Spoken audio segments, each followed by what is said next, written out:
I travel a lot and collect the scariest, creepiest, mystical, and strangest stories from people's lives.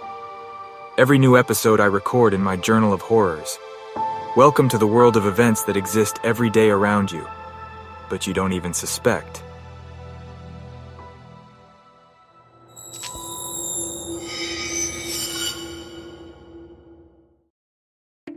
"Daddy, why can't we open our eyes at night?" Sue asked. "What do you mean, sweetheart?" her father replied. "Lady said that if I'm lying in my bed, I shouldn't open my eyes." "Which lady?" he asked. "The one with long, very long hair," his daughter replied. Matthew was puzzled by her question and didn't understand what his daughter was talking about. He thought that she must have had a dream or was describing something she saw on TV last night. Sue was a child with a rich and vivid imagination, so anything could impress her. "But how did you know she has long hair if you can't open your eyes?" Matthew decided to play along and see her reaction. "They tickled my fingers when she stood next to the bed. That's how I knew the lady has very long hair," Sue replied with childlike innocence. Matthew froze in his place. Goosebumps appeared on his skin. His daughter's answer sounded quite eerie. "It was just a dream, dear," he replied. He tried to push away all the negative thoughts and truly believed that Sue had a strange dream, and her childlike mind filled in all the necessary details. However, the unease still lingered deep within his soul. It was early morning in their small house kitchen. They were preparing breakfast together. Matthew was making scrambled eggs, while Sue, whisking milk for porridge, playfully tapped her feet to the rhythm of imaginary music. Ready-made ham and cheese sandwiches were already on the table. The upcoming day promised to be eventful. Matthew had several work Zoom conferences to attend, and Sue had to study well at school. Sue's mom, April, was on a 2-week business trip, so all the usual household chores fell on Matthew. Matthew was that rare exception of a man who easily handled all the tasks assigned to him, regardless of whether they were considered masculine or feminine. Sue enjoyed her freshly made scrambled eggs and looked at her father with her big blue eyes. The snowy curls on her head glistened against the morning sun, which flooded the entire kitchen with its rays. The girl told some funny stories about her friends and giggled cheerfully. "Well, dear, it's time to go to school," Matthew said when they finished breakfast. Gathering all the necessary things for the upcoming day, they got into the car, and he drove his daughter to school. On the way back, he stopped by his favorite coffee shop for a double shot of Americano. Matthew worked remotely from home with a lot of work ahead, so he needed a pick-me-up. "You can't open your eyes," his daughter's words echoed in his head as he stood at the traffic light. The lady with long hair. What did all this mean? Was it really just a dream? Matthew swallowed the lump in his throat and pressed on the gas pedal. First thing upon returning home, he headed to his daughter's room. The door creaked slightly as Matthew touched the handle. His heart beat in unison with the creak. Everything in the room was in its place as usual. Pink walls adorned with cheerful stickers, a bed with soft plush toys, a study desk. Matthew stood in the center of the room, looking around thoughtfully. Trees rustled outside the window. An unpleasant screech brought Matthew back to reality. He quickly approached the window, pulled back the curtains, and stared at the tree. Its branches scraped against the glass, creating an eerie sound. It seemed that even nature contributed to the creation of a gloomy atmosphere at that moment. It was high time to call the workers to cut down those overgrown branches, Matthew thought.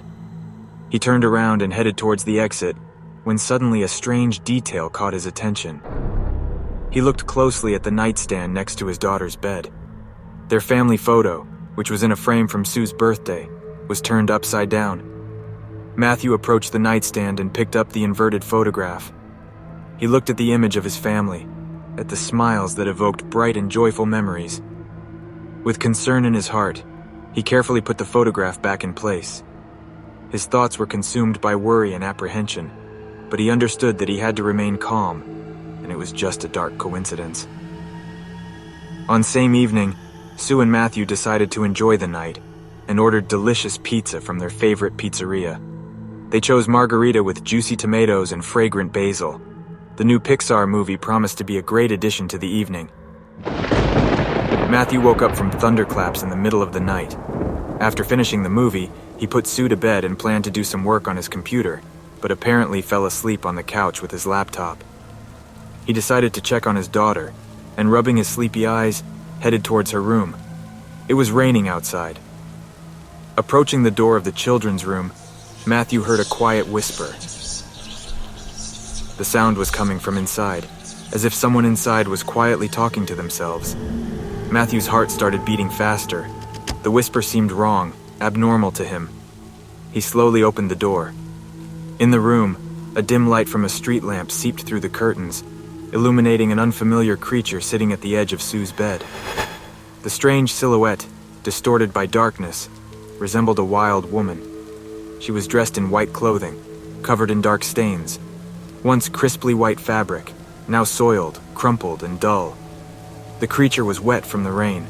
Her long black hair was dirty and tangled, covering her face, with water dripping from the ends of her hair.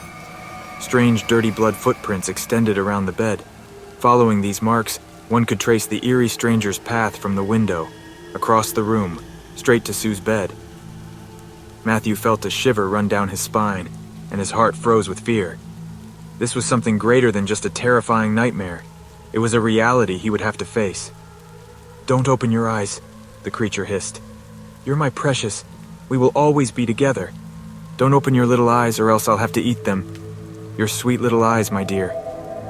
Poor Sue lay frozen, desperately squeezing her eyes shut, her face distorted with horror, but she was too afraid to move or call for help. Matthew forcefully swung open the door and burst into the room. He screamed at the top of his lungs, determined to drive away the horrifying creature. With a sudden movement of her head, the grotesque woman turned towards Matthew and leaped off the bed. She bared her teeth, revealing yellow-white foam around her lips.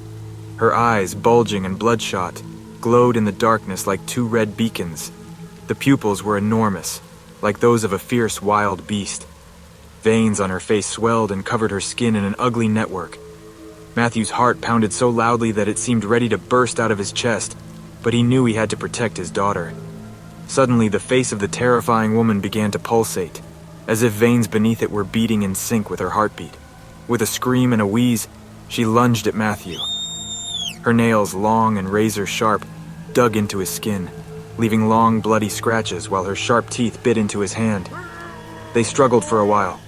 With all the strength gathered in his fear-filled and enraged body, Matthew hurled the horrifying creature against the wall.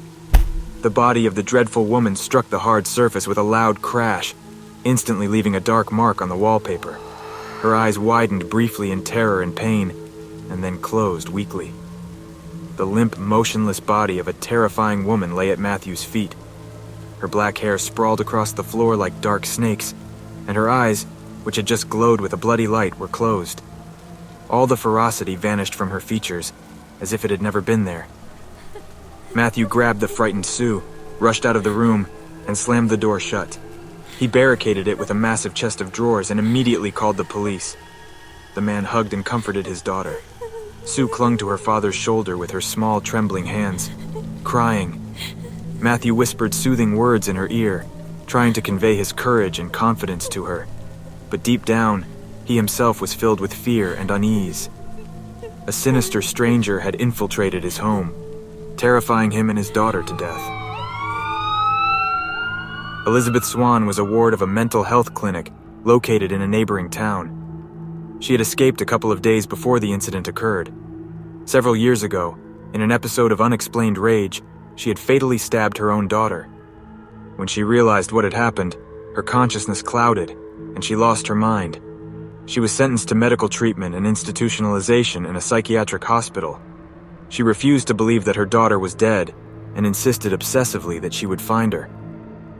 After escaping, she walked to the neighboring town, traveling by night. She accidentally stumbled upon Matthew's house and saw Sue. She was convinced that Sue was her daughter. The woman climbed a tree and entered the girl's room through the window. It was hard to imagine and believe, but doctors claimed that in such mental states, people acquire inhuman strength and endurance and are capable of many things. However, their intentions and motives remain as murky as their consciousness. It is terrifying to imagine how it all could have ended if Matthew had not woken up that night from the rumble of thunder.